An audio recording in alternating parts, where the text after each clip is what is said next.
Jangan lupa subscribe, like, komen, dan share YouTube TVRI Bengkulu dan nyalakan loncengnya ya. Sahabat sehat, terima kasih Anda kembali menyaksikan Dokter Kito dengan tema kita kali ini kupas tuntas hitan anak.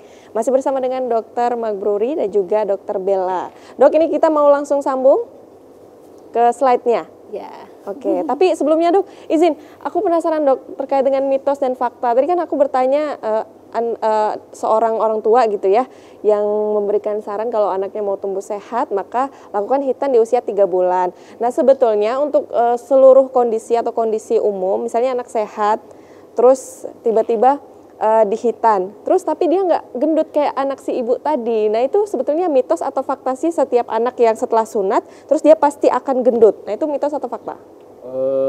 Kalau gemuk atau tidak terkait dengan nutrisi pasti ya. Seberapa banyak dia makan, seberapa banyak dia aktivitasnya. Jadi kalau misalnya dia tiba-tiba sunat gemuk ya memang karena anaknya banyak makan. Atau kalau dia sunat tidak gemuk-gemuk ya memang anaknya tidak mau makan, ya gimana mau gemuk ya. Itu sebenarnya ya terkait dengan mitos saja. Mitos itu ya. Tapi kalau misalnya terkait infeksi itu jelas. Misalnya anaknya sebelum sunat memang ada riwayat ISK, berat badannya tidak terkejar, tapi setelah sunat ISK-nya teratasi, makannya mau, ya otomatis badannya akan perbaikan lah, bisa perbaikan ya berat badannya. Baik. Dan berarti setelah sunat nih Dok, nggak ada larangan untuk makan apa atau sesuatu ya Dok ya? Tidak ada, jadi ada yang orang ngomong dilarang makan ayam, iya telur, telur, ya justru itu sumber protein untuk penyembuhan. Jadi ayam bagus untuk penyembuhannya, telur juga ada protein bagus untuk penyembuhan, ikan gabus itu bagus untuk penyembuhan. Jadi semakin banyak makan proteinnya semakin cepat sembuh. Jadi nggak ada pantangan. Kecuali memang dia alergi, misalnya alergi udang ya dihindari, jangan sampai makan udang jadi bentol-bentol, gatel, garuk-garuk, lukanya nih sembuhnya nanti. Dihindari kalau misalnya ada alergi saja. Baik. Terima kasih dokter, kita lanjut lagi ke slide. Saya lanjutkan. Boleh, silakan.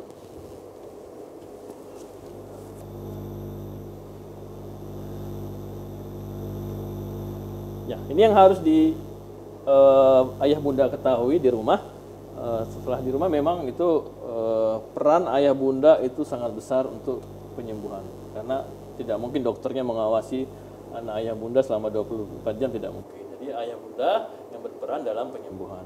Jadi kita harus tahu kondisi-kondisi apa saja yang diwaspadai, tanda-tanda bahaya pasca hitan.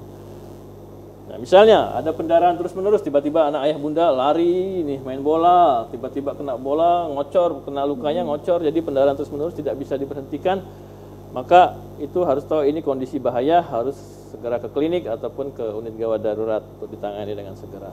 Kemudian nyeri hebat, sudah dikasih obat-obatan, sudah dikasih anti nyeri tapi masih merasakan nyeri, maka jika perlu konsultasikan dengan dokter yang menyunatnya.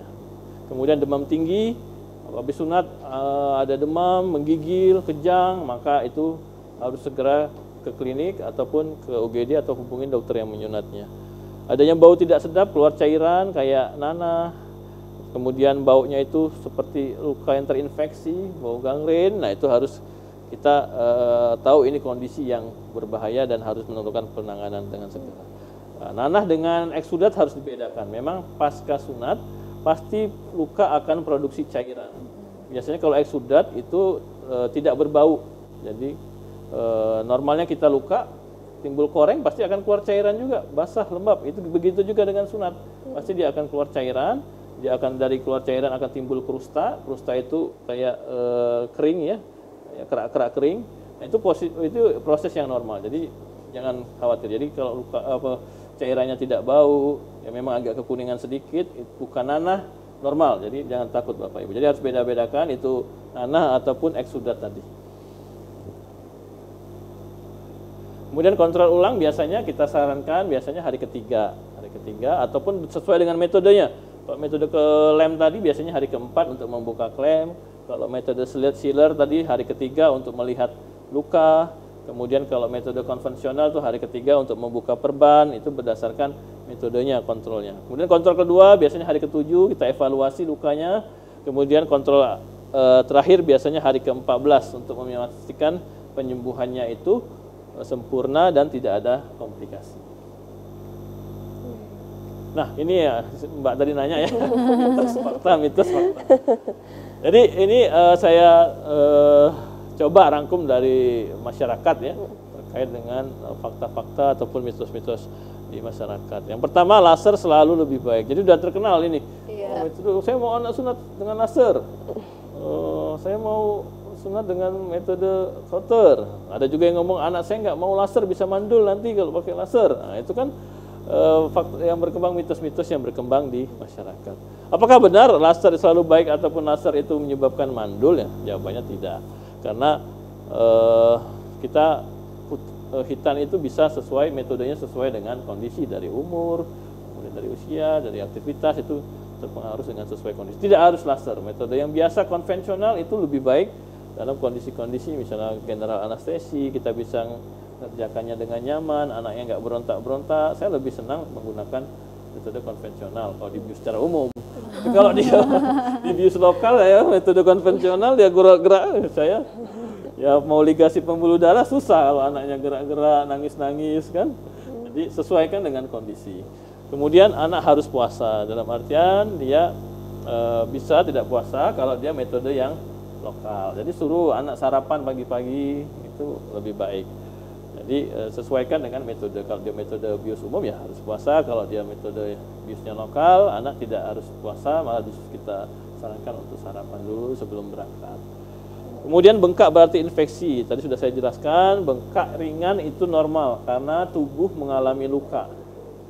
Sunat itu kan luka, kita potong, kemudian kita jahit, itu adalah proses inflamasi di situ.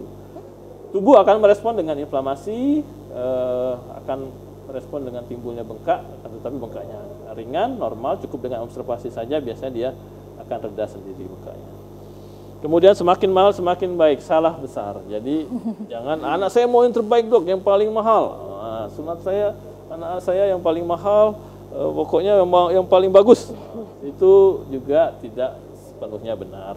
Jadi lebih baik Bapak Ibu pilih dokter yang sudah skillnya sudah bagus, jam terbangnya sudah tinggi, sudah mengetahui pemahaman yang baik tentang sunat, sudah pengalaman tentang metode hitan. Jadi pilih dokter yang benar-benar menguasai metode sunatnya. Jangan sunat baru 1-2 kali udah untuk jadi belum tidak menjamin yang lebih mahal itu lebih baik. Ya, izin dok, untuk bengkak sendiri nih dok, berapa hari observasi supaya bunda-bunda di rumah nggak khawatir gitu dok dari keadaannya yang bengkak di rumah? Ya, bengkak normalnya pada pasca sunat 1-3 hari sudah reda, paling lama seminggu lah. Paling lama seminggu itu dia akan reda sendiri tanpa obat-obatan. Akan tetapi kalau sudah lebih dari 2 minggu dia masih bengkak, ya perlu konsultasi karena memang butuh obat-obatan yang bisa meredakan bengkaknya. Baik dok. Oke, saya lanjutkan. Jadi tips ini ya, tips buat ayah bunda yang punya anaknya mau disunat. Nah, ini tips dari saya. Pilih tempat yang nyaman. Tadi sudah saya jelasin, pilih tempat klinik sunat yang ataupun rumah sakit yang menyediakan layanan sunat yang nyaman, yang homey, yang katakanlah seperti TK lah, ada mainannya, kemudian anak tidak takut, malah anak di situ betah. Jadi jangan sampai kondisinya dibuat seperti menyeramkan. Datang udah nangis-nangis ya repot. Jadi pilih tempat sunat yang membuat anak jadi tidak takut. Begitu juga dengan dokternya, kalau bisa dokternya yang ramah, yang pakai baju yang ramah sama anaknya, ada PS-nya, ada TV-nya, ada film kartun, jadi anak berani. Kemudian jadwalkan saat liburan. Ya ini tergantung waktu ayah bunda juga ya. Tapi rata-rata anak yang disunat itu biasanya ketika liburan panjang. Kenapa? Karena dia ada waktu untuk penyembuhan. Jadi ketika dia sudah selesai penyembuhannya, sudah masuk sekolah, jadi tidak terganggu waktu sekolahnya. Jadi tapi tetap ya ini hak prerogatif dari ayah bunda.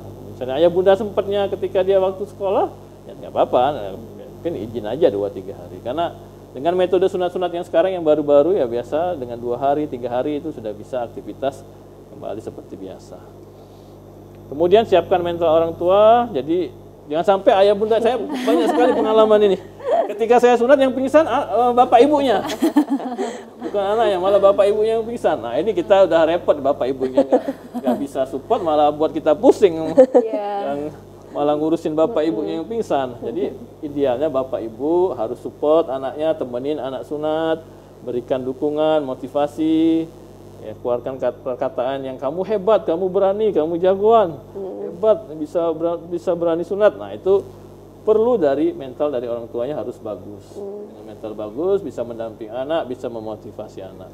Kemudian jadwalkan follow up, jadi pastikan jadwal follow up-nya sudah diatur sama ayah bunda. Kalau misalnya ayah bundanya kerja, ya luangkan waktu untuk menemani anak untuk follow up. Baik, Dok, izin. Ini peran orang tua dari sisi psikologis terhadap anak ini bisa memengaruhi percepatan kesembuhan dari si anak atau tidak? Dijawabnya nanti usai jeda pariwara berikut ya. Pemirsa jangan kemana-mana, tetap bersama kami dalam Dokter Kito, bersama kita sehat.